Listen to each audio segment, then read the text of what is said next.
What? No, we're not having that. Start over. She didn't like Podirondack? Why are we saying stupid shit? You're talking. I haven't said anything. So this whole we thing. Welcome back to another episode of the old Podirondack show. We need to get you that sound machine so you can make your little noises. I would love it. I know. You've been talking about it for a while. Probably not going to get it. Anyways, welcome to the episode. I'm Mike Connor. That guy over there is Travis Huber. Today, we're going to do something hopefully a little fun. We both work in entertainment and done a lot of shows, and we have a lot of fun stories about show days. This segment is called Show Day Stories. You got one that you came up with that you're going to tell the people? I guess. So I've been fortunate enough to work in reality competition shows. What? You always say unfortunate when you bring up... I have been fortunate enough. Whatever. I have been fortunate enough. There you go. Speak up. To work in reality competition shows pretty much my whole career. Fun place, fun place. If you know anything about reality competition shows, those directors and producers, they love their sweeping audience shots. Oh. They love a giant crowd, and they love that camera just to... Yeah. Now, in their defense, is it the audience that loves the sweeping camera shot, audience shot, or is it your nemesis producers? Well, on the story I'm about to tell you, on this day, the audience did not like it. Ooh. When we go to these venues, we have to make deals with the venues, and this specific venue, they wouldn't let us hand out water to the crowd. They wanted to make their money by selling concessions to the crowd. It happens. That's how they make their money. We wanted to do a crowd shot outside. So we had 5,000 people just gathered in a giant square, and you know, the shot looks better the closer they are together. You don't want too much open space. That would ruin the shot. Got away with a lot pre-COVID. A lot. Yeah. These shots take a while, right? The producers always want 5 more minutes, 10 more minutes, and they're always usually going to get it. At this point, we've been out there for maybe 2 hours in the morning, and it's just hot and humid, and we can't give anyone water. Yep. As soon as we get the crane up to start doing this shot, we start seeing people drop like flies. It's like the producers are up there, they're like, Travis, there's a hole in the crack, can you get the hole? You're like, yeah, that person just fainted. Just drag them out of there. Yeah, put a new one in. I was patrolling, surveying the crowd, you know what I'm saying? Yeah. And all I heard was, this girl just went down, this 7-year-old girl just fell to the concrete. How old? Like 7. I grabbed some water, I tried to get through the crowd, you know, it was like fucking trying to get through the crowd on like a high school prom dance floor, you know, everyone's on top of each other, you don't want it. So I'm trying to get there, I finally get her, I pick her up to get her out of there so she can get, you know, to the medic. Sound like a firefighter, not a TV And I had producer. fucking people from New Jersey clawing on my shoulders going, hey, I need help, give me one of those waters. And I'm like, there is a girl with her eyes rolling in the back of her head. Yeah. Just let me get out of here. Yeah, you just sold out New Jersey. Well, it was fun while we had you in New Jersey. We get her out, she's fine, we get the shots, we take this whole audience in, we shoot the show. Yeah. On their way out, Everything's great. they don't feel too great about how the day went, and they start grabbing all of our signage, all of our flags, all of our posters, everything, and they start grabbing it. So we had to chase down a lot of people from New Jersey.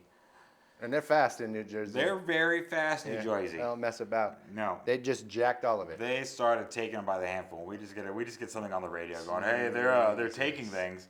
Because for some reason, every time we hire security, instead of security stopping someone, they just love to tell production, hey, they're taking things. Stop them. Do you remember that? Stop them. We did a show a year or so ago. We had to literally security call on the walkie-talkie and be like, hey, someone just stole my chair. Stole my chair. Hey, somebody just stole my chair. Not our chair. Stole my chair. And we're like, well, what happened? Go get it. He's Our like, coordinator, Casey, got on walking. She's like, well, go get it. He's like, I can see him.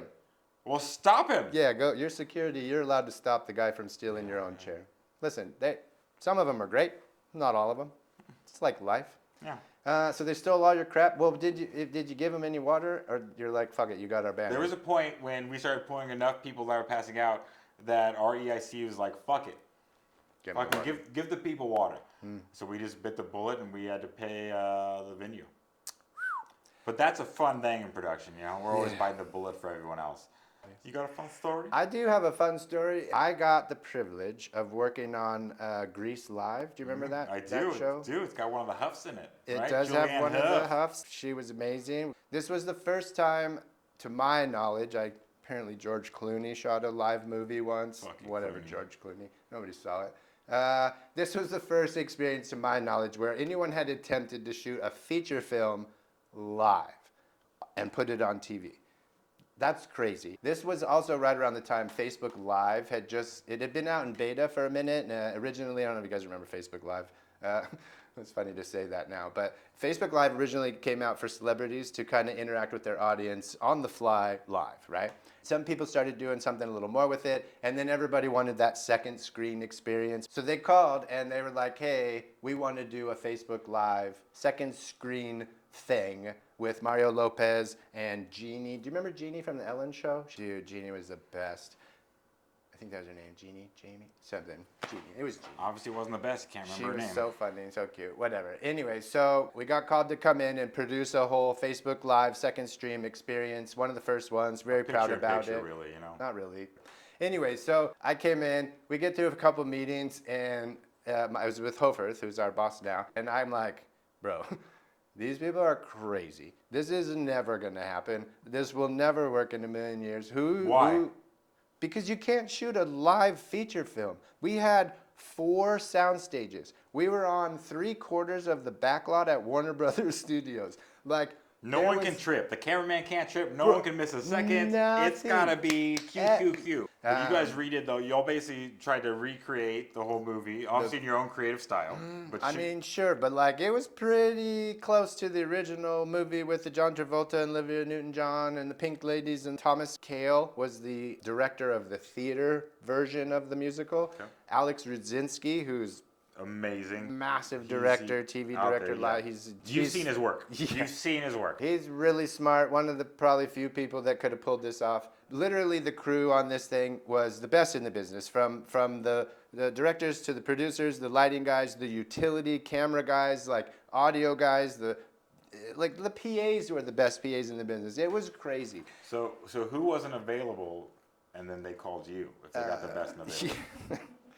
Well, a bunch of people. Someone was. A He bunch was of like people. 5th down the line. Yeah, no, way more than that. Listen to this Julianne Hough story. She's singing the song "Hopelessly Devoted to You." It's a big scene in the movie. It's a big solo performance, and it's on this balcony in the back lot, and it sounded perfect, like perfect. Yeah. After this performance, she's got to get out of this dress and change into another set, however 500-700 yards away. So she's got to get in a golf cart, and we'll zoom over. So we're like, cool, we're going to hop in the golf cart with her, and we're going to go live on Facebook during this commercial break. She comes running down the thing. She's so mad. She gets in the thing, and she dropped a little S-bomb on it, right? Because she's perfectionist. She wants to do good. Little shit bomb.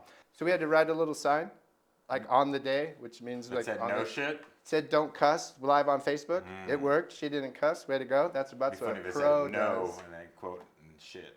No. Wait, what? This is why Travis didn't work on this show. The whole opening of the show is outside. It's a singing, tracking shot with... Zendaya. No. We get to showtime. 30 seconds before, no joke, starts pouring rain. Pouring rain. I'm right outside the video truck, which is where the director and everybody sits. You can hear them scream. They're like loving it, right? Because these only people that put on this kind of show are psychos. So they're loving it. They think it's amazing. It's raining. We got umbrella. The whole thing goes. Freaking Vanessa Hudgens, her dad passed away the night before. They had finished that rehearsal. She goes home. Her dad passed away of cancer. We're like, what do we do? She's like, I'll be there. Don't worry about it. Fucking murdered it. Michael like, Jordan. Killed it. It just was one of those moments, like I said in the beginning, this becomes a job and you just go to work. You lose some of the glitz, the glam of it. It's just, you like, just I don't kinda- care that this famous person's walking right by me. Doesn't matter. Let's fucking get out on time. I Yeah. got shit to do. That and a TV show is a TV show is a TV show. Once you've done 3, 4, 5, it's just you're doing it. This was something different. This was an experience. This was a mega feat, and it got pulled off because of all of these people, hundreds and hundreds of people that all managed to just nail their jobs, not trip, like Travis said. And everyone was emotional. I remember telling one of the producers, like, Byron, he works on our show. Byron is a utility. He's probably the best. Him and I were talking about, like, union dudes, tattooed, gnarly biker union guys were getting emotional about being a part of this. Everybody was just amazing. Like, it just, it's giving me little chillies right now. And that was my show day story that I wanted to share. I hope you guys enjoyed that. We'll probably do some more of these. We got plenty of stories, that's for sure. I'm the Mike Connor, the one and only, that guy. Travis Hubert, this is the Podirondack Show. You're welcome. Thank you. Well, that's cool, baby. I mean, you know how it is, rockin' and rollin' and whatnot. You're a fake and a phony, and I wish I'd never laid eyes on you. Whoa.